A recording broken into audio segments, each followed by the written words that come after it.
Session 4 of Unit 1, continuation of marketing mix. So ಇಲ್ಲಿ marketing mix ನ ನಾವು ಮುಂದುವರಿತಾ ಈ ಸೆಷನ್ ಅಲ್ಲಿ marketing services marketing mix sweet spot ಅಂತ ಇಲ್ಲಿ ಮೆನ್ಷನ್ ಮಾಡಿದ್ದೀನಿ.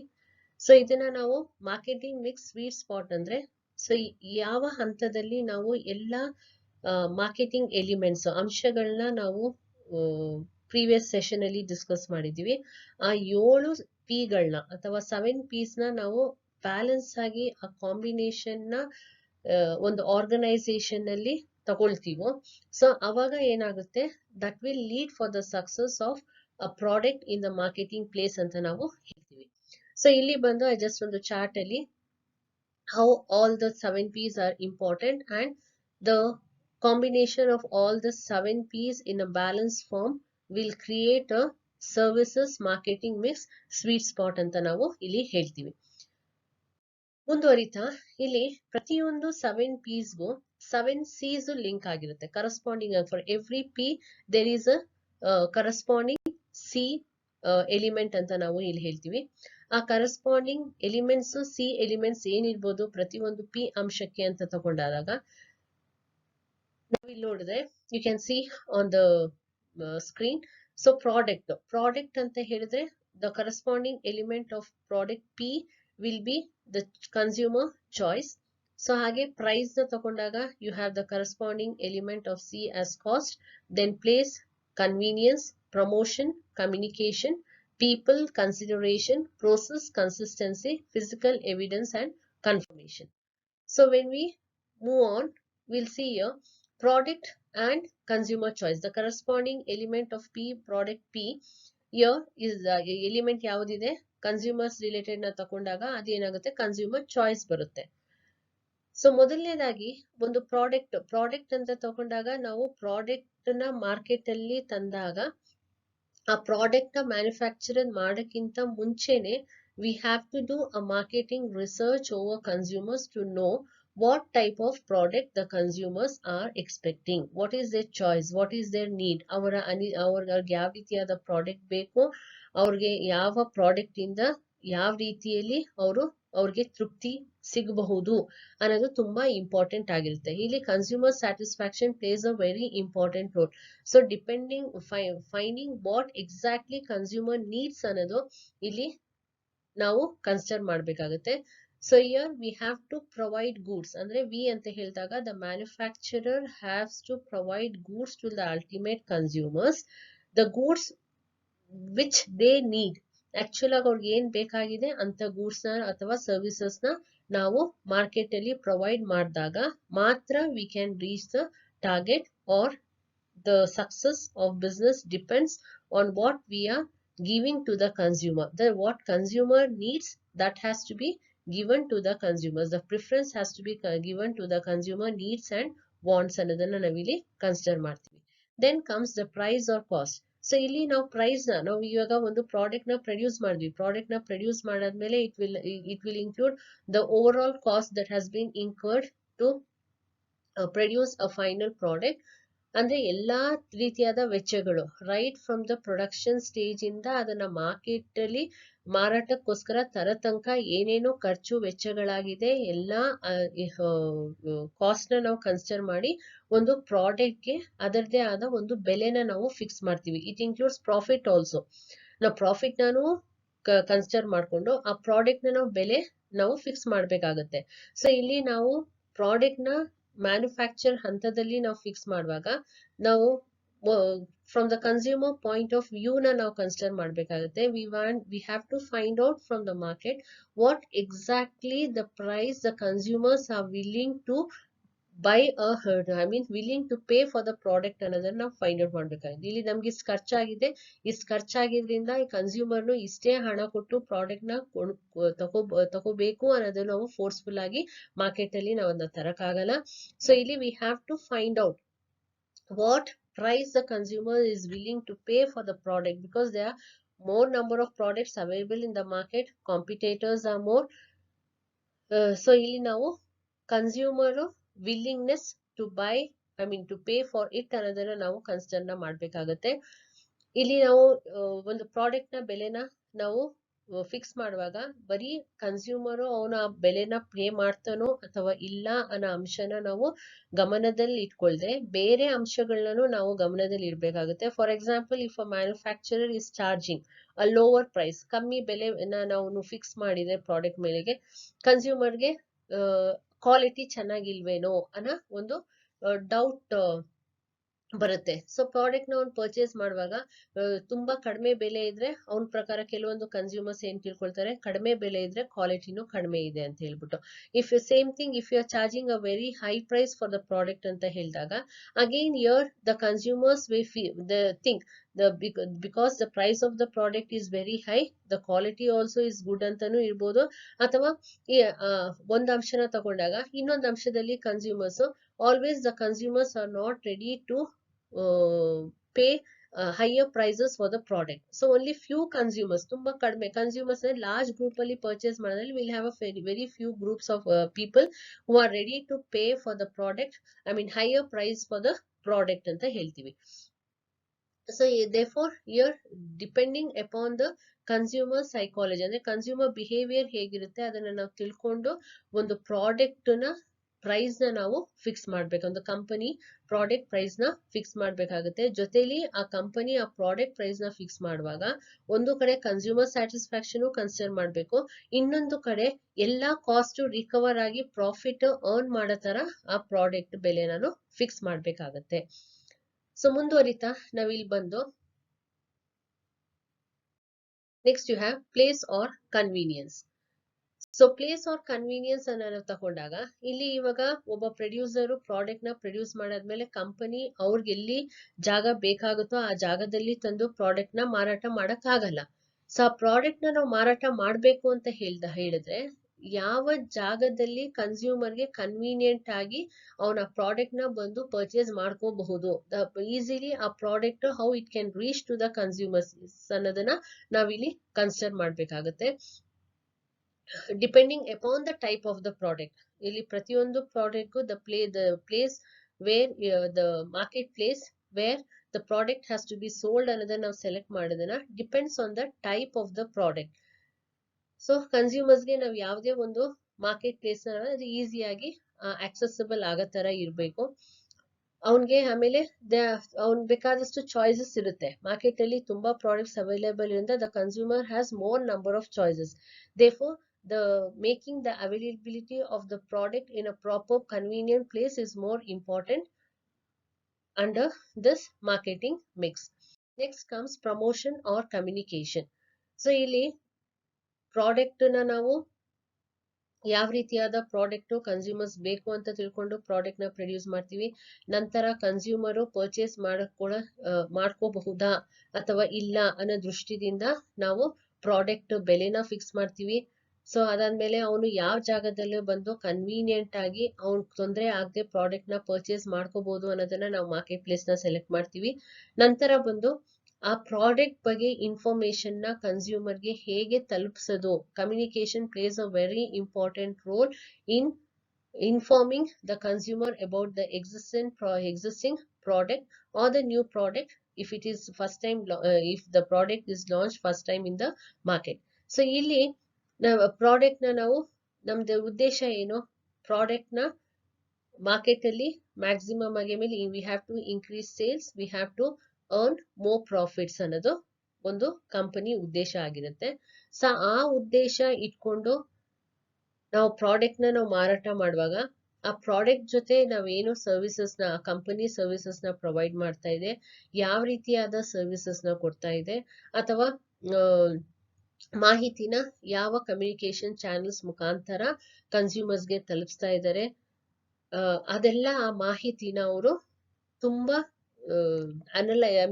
ರಿಸರ್ಚ್ ಮಾಡಿ ಅನಲೈಸ್ ಮಾಡಿ ನಂತರ ಆ ಅಂಶಗಳನ್ನ ಕನ್ಸಿಡರ್ ಮಾಡ್ಕೊಂಡು ಕನ್ಸ್ಯೂಮರ್ಸ್ಗೆ ಇದ್ರ ಬಗ್ಗೆ ಮಾಹಿತಿನ ಕೊಡ್ಬೇಕಾಗತ್ತೆ. ಸೊ ಈ ಮಾಹಿತಿನ ಅವರು ಫ್ರೀ ಗಿಫ್ಟ್ಸ್ ಆಗಿ ಕೊಡ್ಬೋದು, ಒಂದು ಸರ್ವಿಸ್ ನ ಪ್ರೊವೈಡ್ ಮಾಡುವಾಗ ಪ್ರಾಡಕ್ಟ್ ಜೊತೆ ಅವ್ರಿಗೆ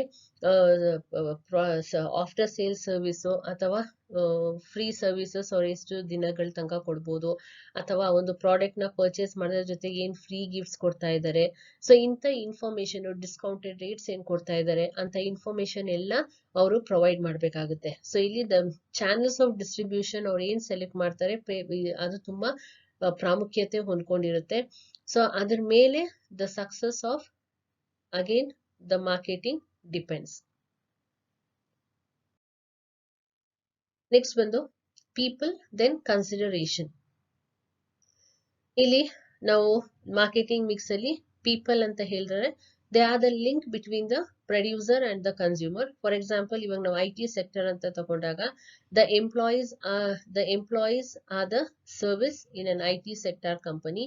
ಹಾಗೆ ಒಂದು ರೆಸ್ಟೋರೆಂಟ್ ತಗೊಂಡಾಗ ಅಲ್ಲಿ ಶೆಫ್ ಇರ್ಬೋದು ಅಥವಾ ಬೇರೆ ಸರ್ವಿಸ್ ಪ್ರೊವೈಡರ್ಸ್ ಇರ್ಬೋದು, ಇವ್ರದೆಲ್ಲ ರೋಲು ತುಂಬಾ ಇಂಪಾರ್ಟೆಂಟ್ ಆಗಿರುತ್ತೆ. ಅಂದ್ರೆ ಅವ್ರು ಹೇಗೆ ಒಬ್ಬ ಕನ್ಸ್ಯೂಮರ್ ಜೊತೆ ಅಪ್ರೋಚ್ ಮಾಡಿ ಅವ್ರಿಗೆ ಸಂತೋಷ ಪಡಿಸ್ತಾರೋ ಅಥವಾ ಅವ್ರಿಗೆ ಆ ಪ್ರಾಡಕ್ಟ್ ನ ಕೊಂಡ್ಕೊಳ್ಳೋ ತರ ಮೋಟಿವೇಟ್ ಮಾಡ್ತಾರೋ.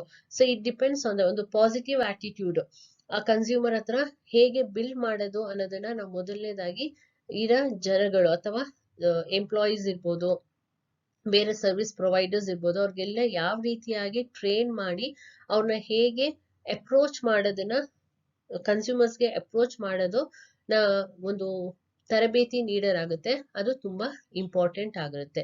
ಸೊ ಇದು this hour increase your price, but ಇಲ್ಲೇನಾಗುತ್ತೆ, ಕನ್ಸ್ಯೂಮರ್ಸ್ಗೆ ನಾವು ಸರ್ವಿಸಸ್ ನ ಪ್ರೊವೈಡ್ ಮಾಡಿದಾಗ ಆ ಸರ್ವಿಸಸ್ ಚಾರ್ಜಸ್ ನ ನಾವು ಎಕ್ಸ್ಟ್ರಾ ಅಡಿಷನಲ್ ಆಗಿ ಚಾರ್ಜ್ ಮಾಡ್ತಾನೆ ಒಬ್ಬ ಮ್ಯಾನುಫ್ಯಾಕ್ಚರ್, ಬಟ್ ಸ್ಟಿಲ್ ಒಬ್ಬ ಕನ್ಸ್ಯೂಮರ್ಸ್ಗೆ ಒಂದು ಮೋಟಿವೇಟ್ ಮಾಡಿ ಆ ಪ್ರಾಡಕ್ಟ್ ನ ಕೊಂಡ್ಕೊಳ್ಳೋ ತರ ಮಾಡೋ ತರ ನಾವ್ ಹೇಗೆ ಕಂಪನಿ ಜನಗಳನ್ನ ಟ್ರೈನ್ ಅಪ್ ಮಾಡ್ತೀವಿ ಅದು ತುಂಬಾ ಇಂಪಾರ್ಟೆಂಟ್ ಆಗಿರುತ್ತೆ. Next comes process and consistency. ಯಾವ ರೀತಿಯಲ್ಲಿ ಗೂಡ್ಸ್ ನ ಒಬ್ಬ ಕನ್ಸ್ಯೂಮರ್ಗೆ ಡೆಲಿವರ್ ಮಾಡ್ತೀವಿ, ಗೂಡ್ಸ್ ಇರ್ಬೋದು ಅಥವಾ ಸರ್ವಿಸ್ ಇರ್ಬೋದು, ಅದು again plays a very important role in the success of any marketing business. For example, from a consumer's perspective, business should always be consistent with maintaining desired image in which it wants to portray to its customers.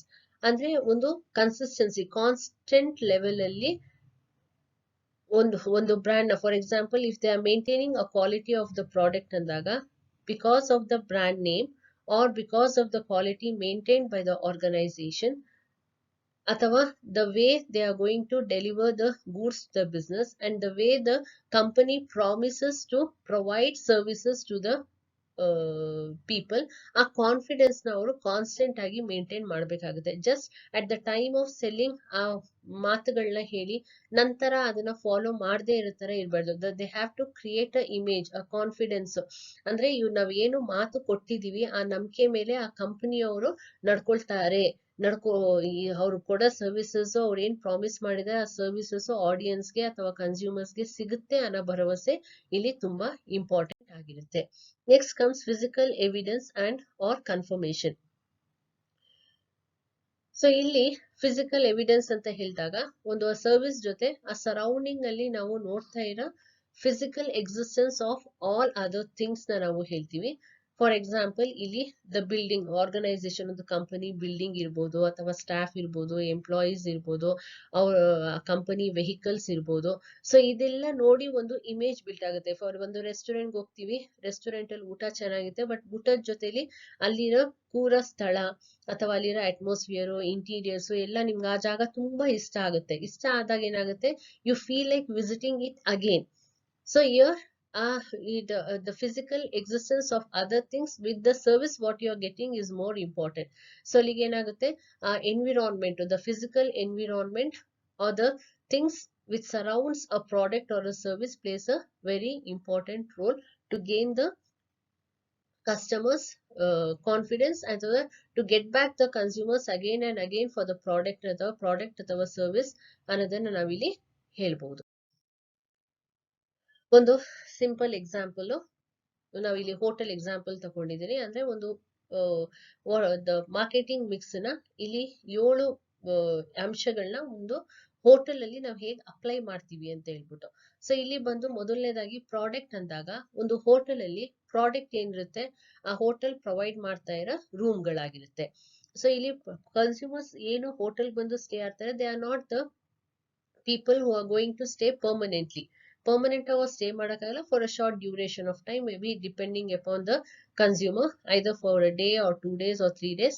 So ಒಂದು short period ಗೆ ಅವರು ಬಂದು stay ಆಗ್ತಾರೆ.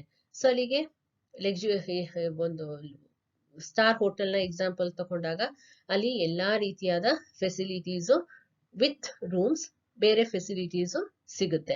So all those are products. The facilities whatever they are getting, it may be in the form of free Wi-Fi ಕೊಡ್ಬೋದು. It is a service provided to the consumers.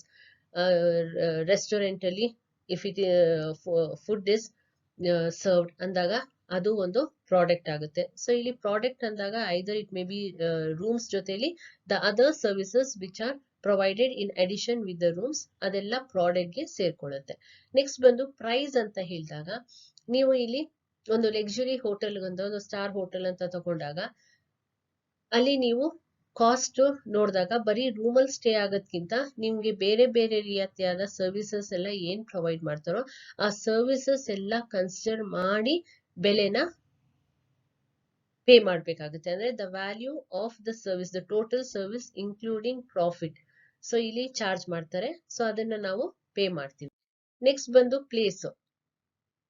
ಅಲ್ಲಿಗೆ ಇಲ್ಲಿ place concerns how the services consume. ಆ ಜಾಗದಲ್ಲಿ ನೀವು ಹೇಗೆ ಆ services ನ consumer ಆ ಸರ್ವಿಸಸ್ ನ ಅಕ್ಸೆಪ್ಟ್ ಮಾಡ್ಕೊಳ್ತಾನೆ ಅಂತ ಹೇಳ್ಬೋದು. ಫಾರ್ ಎಕ್ಸಾಂಪಲ್, ಇವಾಗ ಒಂದು ಹೋಟೆಲ್ ಲೊಕೇಶನ್ ಎಲ್ಲಿರುತ್ತೆ, ಒಬ್ಬ ಕನ್ಸ್ಯೂಮರ್ ಒಂದು ಹೋಟೆಲ್ ನ ನಾವು ಹೋಗಿ ಒಂದು ಸ್ಟೇ ಆಗ್ಬೇಕಂದ್ರೆ ಅದು ಯಾವ ಜಾಗದಲ್ಲಿ ಲೊಕೇಟ್ ಆಗಿದೆ, ನಾವು ಹೋಗಕ್ ಈಸಿ ಇದೆಯಾ, ಅಥವಾ ಇಫ್ ಯು ಆರ್ ಟ್ರಾವೆಲಿಂಗ್ ಅಂದಾಗ as a tourist, if you are travelling, tourist attraction places ಇರ್ಬೋದು, ಯಾವ್ದಾದ್ರು ಒಳ್ಳೆ ಲೊಕೇಶನ್ ಇಲ್ಲಿ ಹೋಟೆಲ್ ಫಿಕ್ಸ್ ಆಗಿದೆಯಾ, ಅಥವಾ for business purpose you are going, ಆ ಬಿಸ್ನೆಸ್ ಪರ್ಪಸ್ ಇಂದ where the hotel is been located in the business centre. So ಇಂಥದೆಲ್ಲ ಮಾಹಿತಿನಿ ನೀವು ತಿಳ್ಕೊಂಡು ಡಿಪೆಂಡಿಂಗ್ ಅಪಾನ್ ಯೋರ್ ಟ್ರಾವೆಲಿಂಗ್, ನೀವು ಯಾವ ಟೈಪ್ ಆಫ್ ಟ್ರಾವೆಲಿಂಗ್ ನ ನೀವು ಕನ್ಸಿಡರ್ ಮಾಡ್ತಾನೆ ಒಬ್ಬ consumer, depending upon that the location are the place will be selected. So ಹಾಗೆ ಪ್ರಮೋಷನ್ ಬಂದಾಗ ನಾವು ಒಂದು ಹೋಟೆಲ್ ನ ಎಕ್ಸಾಂಪಲ್ ಆಗಿ ನಾವು ಎಲ್ಲೋ ಒಂದು ಟ್ರಾವೆಲಿಂಗ್ ಗೆ ಹೋಗ್ತೀವಿ, ಒಂದು ಹೋಟೆಲ್ ನ ಬುಕ್ ಮಾಡ್ಬೇಕಾದ್ರೆ ನಾವು the easy way we go on online ಅಲ್ಲಿ ಹೋಗಿ ವಿಲ್ ಫೈಂಡ್ ಔಟ್ ತುಂಬಾ ಬೇಕಾದಷ್ಟು ಜಾಗದ್ದು ಹೋಟೆಲ್ಸ್ ಲೊಕೇಶನ್ಸ್ ಬಗ್ಗೆ ಅದರ ಅಡ್ವರ್ಟೈಸಿಂಗ್ ಇರುತ್ತೆ, ಕನ್ಸ್ಯೂಮರ್ಸ್ ರಿವ್ಯೂಸ್ ಇರುತ್ತೆ, ಹೋಟೆಲ್ ವೆಬ್ಸೈಟ್ಸ್ ಇರುತ್ತೆ, ಬೇರೆ ಬೇರೆ ಟ್ರಾವೆಲ್ ವೆಬ್ಸೈಟ್ಸ್ ಇರುತ್ತೆ, ಸೋಷಿಯಲ್ ಮೀಡಿಯಾ ಮುಖಾಂತರ ಇದೆಲ್ಲ ಹೇಗೆ ಒಂದು ನಾವು ವೆಬ್ಸೈಟ್ ಅಲ್ಲಿ ನೋಡ್ತೀವಿ, that bills that are the ways through which information can be collected by the consumer for the service or the product they are going to get. Next ಬಂದು people. The people ಅಂದ್ರೆ the people who are going to interact, the link between the manufacturer and the consumers, directly interacting people with the consumers. ಅವ್ರ managers ಇರ್ಬೋದು, ರಿಸೆಪ್ಷನ್ಸ್ ಇರ್ಬೋದು, cleaners ಇರ್ಬೋದು, waiters ಇರ್ಬೋದು, beauticians ಇರ್ಬೋದು, ಯಾರೇ ಆದ್ರೂ ಇವರೆಲ್ಲ ಡೈರೆಕ್ಟ್ ಆಗಿ ಕನ್ಸ್ಯೂಮರ್ಸ್ ಗೆ ಅಪ್ರೋಚ್ ಮಾಡ್ತಾರೆ. Then process, the key process of any luxury hotel ಏನಿರುತ್ತೆ, ಒಂದು ಸ್ಟ್ಯಾಂಡರ್ಡ್ ವೇ ಅಲ್ಲಿ ನಾವು ಅದನ್ನ ಹೇಗೆ ಆ ಪ್ರೋಸೆಸ್ ನ ಫಾಲೋ ಅಪ್ ಮಾಡ್ತೀವಿ ಅಂತ ಹೇಳ್ಬಿಟ್ಟು, ಒಬ್ಬ ವ್ಯಕ್ತಿ ಒಂದು ಹೋಟೆಲ್ ಬರ್ತಾನೆ ಅಂದ್ರೆ ಬುಕಿಂಗ್ ಅಂತ ಇರುತ್ತೆ, ಅವನು ಚೆಕ್ ಇನ್ ಆಗಿ ಆ ಚೆಕ್ಔಟ್ ಆಗದ ತನಕ ಮಧ್ಯ ಏನು ಎಲ್ಲ ಅವನು ಪ್ರೋಸೆಸ್ ನಡೆಯುತ್ತೆ. ಆ ಒಂದು ರೂಮ್ ಬುಕ್ ಮಾಡೋದಾಗ್ಲಿ, ಆ ರೂಮ್ ಬುಕ್ ಮಾಡಾದ್ಮೇಲೆ ಅವನಿಗೆಲ್ಲ ಸರ್ವಿಸಸ್ ಪ್ರೊವೈಡ್ ಮಾಡೋದಾಗ್ಲಿ, ಸರ್ವಿಸಸ್ ಎಲ್ಲ ಪ್ರೊವೈಡ್ ಮಾಡಿ ಅವ್ನ್ ಸ್ಟೇ ಮುಗ್ದಾದ್ಮೇಲೆ ಅವ್ನ್ ಚೆಕ್ಔಟ್ ಹಾಕುವಾಗ ಏನ್ ಪ್ರೋಸೆಸ್ ಇರುತ್ತೆ, ಇದೆಲ್ಲ ಪ್ರೋಸೆಸ್ ಕನ್ಸ್ಯೂಮರ್ ಮೇಲೆ ಎಫೆಕ್ಟ್ ಆಗುತ್ತೆ. ಸೊ ಅಂದ್ರೆ how we are going to follow the system ಅನ್ನೋದನ್ನ ಇಲ್ಲಿ ಕನ್ಸ್ಯೂಮರ್ ಗೆ ತೋರಿಸ್ಕೊಡುತ್ತೆ. Then you have the physical evidence. Physical evidence ಅಂತ ಹೇಳಿದಾಗ the total ambience of the place ಅಂತ ಹೇಳ್ತೀವಿ, the interiors of the place, ಅದೇನಿರ್ಬೋದು, ಅಲ್ಲಿ ಸ್ಟೇ ಆಗೋ ತನಕ ಎಕ್ಸ್ಪೀರಿಯನ್ಸ್ ಮಾಡ್ತಾರೆ, ಅಲ್ಲಿರೋ ಅಟ್ಮಾಸ್ಫಿಯರ್, ಲಾಬಿ ಲುಕ್ಸ್ ಇರ್ಬೋದು, ಅವ್ರು ಏನು ಮ್ಯೂಸಿಕ್ ಪ್ರೊವೈಡ್ ಮಾಡ್ತಾರೆ ಅಥವಾ ಬೇರೆ ರೀತಿಯಾದ ಫೆಸಿಲಿಟೀಸ್ ಪ್ರೊವೈಡ್ ಮಾಡ್ತಾರೆ, ಹೋಟೆಲ್ ವೆಬ್ಸೈಟ್ ಇರ್ಬೋದು, ಆನ್ಲೈನ್ ರಿವ್ಯೂಸ್ ಇರ್ಬೋದು, ಫೋಟೋಸ್ ಇರ್ಬೋದು. ಸೊ ಇದೆಲ್ಲ ಒಂದು ಫಿಸಿಕಲ್ ಎವಿಡೆನ್ಸ್ ಆಗಿರುತ್ತೆ ಒಂದು ಹೋಟೆಲ್ಗೆ. ಜನಗಳಿಗೆ ಅವರು ಏನು ಅಂದ್ರೆ ಕನ್ಸ್ಯೂಮರ್ಸ್ಗೆ ಏನು ಮಾಹಿತಿ ಕೊಡ್ಬೇಕಾಗಿದೆಯೋ ಇಂಥ ವಿಷಯಗಳಿಂದ ಕನ್ಸ್ಯೂಮರ್ಸ್ ಮಾಹಿತಿ ಪಡ್ಕೊಳ್ತಾರೆ.